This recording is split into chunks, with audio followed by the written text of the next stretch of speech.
السلام علیکم۔ آج آپ کو سٹوری سناتے ہیں۔ ایک بادشاہ تھا۔ ایک دن ان کے بچوں نے ڈیمانڈ کی، بابا آج ہمیں ہرن کا گوشت کھلائیں اور یا کوئی لذیذ کھانے کو دیں۔ ان کے بابا نے کہا کہ چلو ٹھیک ہے بیٹا، آپ گھر پہ رہو، میں جاتا ہوں شکار کو۔ یہ اس وقت زمانے کی بات ہے جس وقت نہ موبائل تھے، نہ یہ وہیکل وغیرہ تھے، نہ گاڑیاں وغیرہ تھیں۔ بادشاہ نے اپنے بچوں کو گھر پہ بٹھایا کہ آپ لوگ گھر کے کام کاج سنبھالو۔ ان کے بچے تھے 3، 2 بڑے بیٹے تھے، 1 بیٹی تھی۔ وہ چل دیے اپنے شکار کی طرف۔ اپنے گھوڑی پہ سامان باندھا اور سامان باندھ کے اس میں تیر کمان وغیرہ اور اپنے 1 ہفتے کے لیے راشن بھی باندھا اور چل دیے سفر کو۔ چلتے چلتے وہ راستے میں ایک جگہ پہ گئے۔ راستے میں ایک بوڑھی ماں مل گئی۔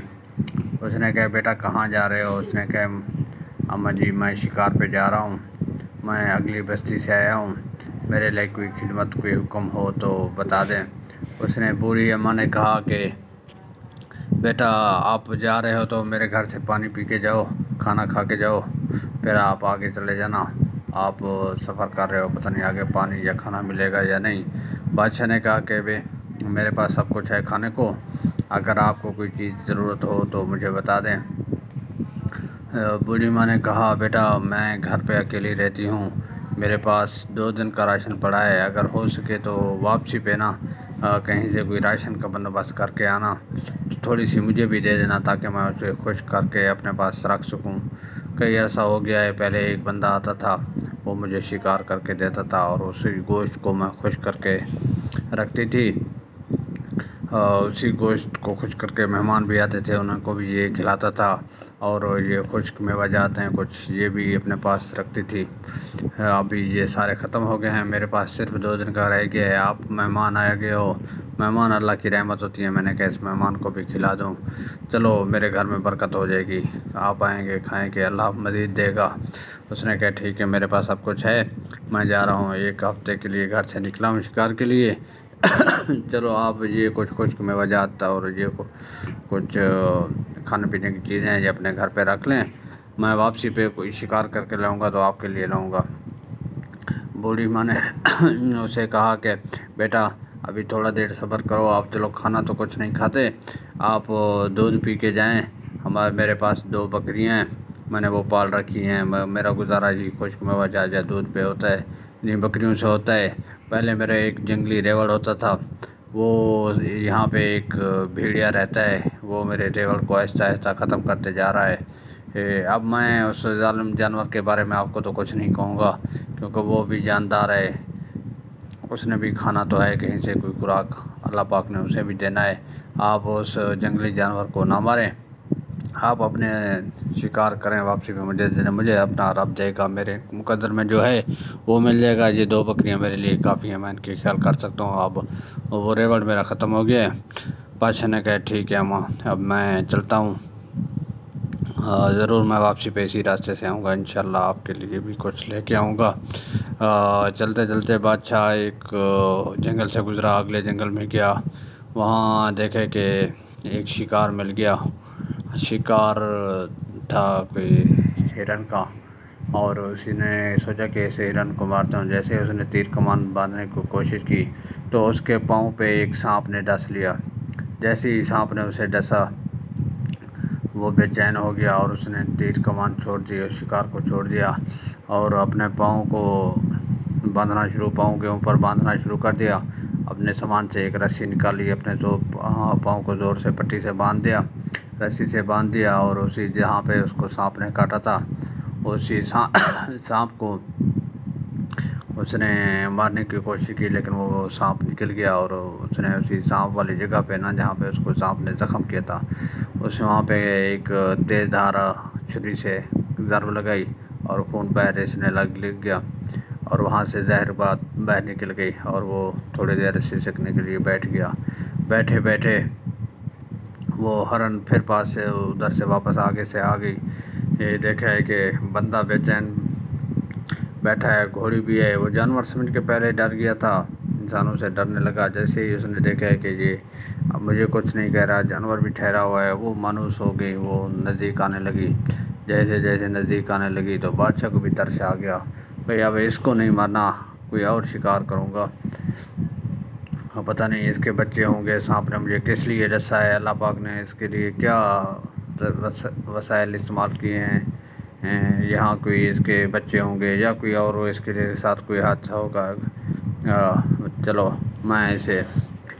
آج کچھ نہیں کہتا، یا پھر کل تک سکون کر لیتا ہوں، یہ زخم بھی بھر جاتا ہے تو پھر اس کو شکار کروں گا، ابھی اس کو رہنے دیتا ہوں ادھر ہی۔ وہ ہرن نزدیک آئی اور آوازیں نکالنے لگی، ایسے جیسے فریادیں کرنے لگی ہو۔ وہ جیسی نزدیک آتی یہ بادشاہ تھوڑا اٹھ بیٹھتا، پھر وہ ڈر جاتی ہرن، پھر بادشاہ سوچتا یہ کیا کہہ رہی ہے، وہ دردناک آوازیں نکالنے لگی ہرن کا۔ پھر بادشاہ نے سوچا کہ ہے اس کے ساتھ کوئی مسئلہ، یہ اتنا مانوس بھی ہو گیا ہے اور گھوڑی کے ساتھ بھی آنے لگا، اب اس کو مارتا نہیں ہوں، اس کی سٹوری کہانی سنتا ہوں، نیکسٹ جا کے بچوں کے لیے شکار کہیں اور سے دیکھ لوں گا، یا کوئی اور شکار جائے اس کو پھر بعد میں شکار کرتا ہوں۔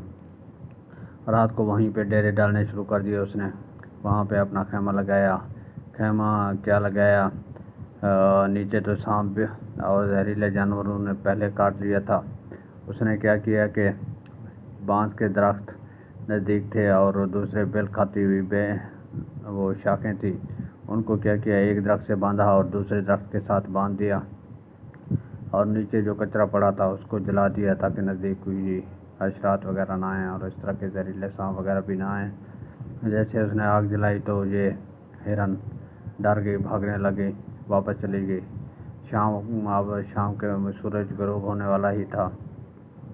جیسے ہی سورج غروب ہونے لگا تو اس نے اپنے گھر کے یعنی جو جہاں پہ اس نے جھونپڑی یا ہٹ وغیرہ بنانی تھی اس نے بنانا شروع کر دیا۔ جیسے ہی وہ بنانا شروع کرتا رہا تو اوپر سے بادل اور بارش کے بھی آثار آنے لگے، اتنی زور کی ہر طرف سے گرج چمک، اور بادشاہ پریشان ہو گیا، یہ کیا ماجرا ہے، کہاں پہنچ گیا ہوں، اب نہ گھر واپس پہنچ سکتا ہوں، نہ اس بوڑھی ماں کے گھر میں نے رکا ہوں، نہ ادھر ہی پہنچ سکتا ہوں، اتنا دور نکل آیا ہوں، چلو آج رات یہ پانی کے بہاؤ سے دور ہوں، میں ادھر ہی سٹے کر لیتا ہوں۔ نزدیک ہی کیلے کے 2-4 درخت تھے جہاں سے اگلی طرف پانی بہہ رہا تھا، اس نے کیلے کے بڑے بڑے پتے توڑنے شروع کر دیے اور اپنے جو جھونپڑی بنانی شروع کر دی، تو اس نے اوپر کیلے کے چھلکے ڈالے اور وہ رسی نما بیل نما شاخوں سے ان کے چھت بنانا شروع کر دیا، اور اس کے نیچے ہی بانس کے 3-4 لکڑیاں باندھ کر اس کے اوپر ہی پتے ڈالنے شروع کر دیے، اسی کے اوپر رات گزارنے کا ارادہ کیا، اور اپنے پاس جو خشک میوہ جات یا جو کچھ بھی تھا اس کے پاس ان سے اپنا گزارا کر کے سونے لگا۔ تو نزدیک گھوڑی سے آوازیں آنے لگی، جیسے گھوڑی بےتاب ہونے لگی ہو، تو اس نے دیکھا گھوڑی کی طرف،